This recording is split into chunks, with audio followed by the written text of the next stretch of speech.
24 વર્ષના રિદ્ધિબેન એમના સાસુ સસરા અને હસબન્ડની સાથે બતાવવા આવ્યા છે. એમણે લગભગ 2-2.5 વર્ષનું લગ્ન જીવન હતું. બાળક રાખવા માટેની પ્રોસેસ શરૂ કરી, નાના મોટા રિપોર્ટ્સ કરાવ્યા, દવા કરાવડાવી. એ પછીથી કોઈકે એમને સજેસ્ટ કર્યું કે તમે એચએસગ્રાફી કરાવડાવો, એટલે કે એક્સરે. તો એમાં એમની બંને ફેલોપિયન ટ્યુબ્સ બ્લોક આવી. તો એ પછીથી એ લોકોએ કોઈ ટ્રસ્ટ હોસ્પિટલમાં લેપ્રોસ્કોપી કરાવડાવી અને લેપ્રોસ્કોપીમાં જાણવા મળ્યું કે ના, એમની બંને ફેલોપિયન ટ્યુબ્સ બ્લોક જ છે. એટલે કે ઇન્ફેક્શનના કારણે બંને ફેલોપિયન ટ્યુબ એમની બ્લોક હતી કે જે સર્જરી પછીથી પણ ખોલી શકાય તેમ નહોતી.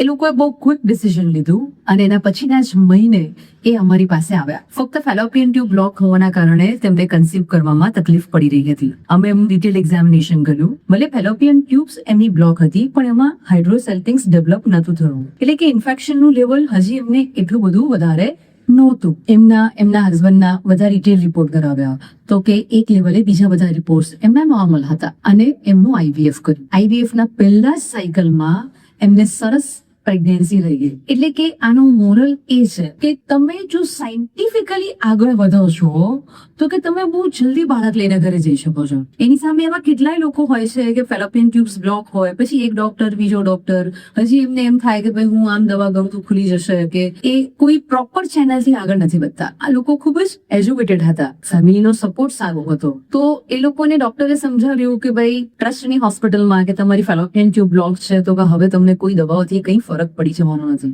અને તરત જ એમણે ડિસિઝન લીધું.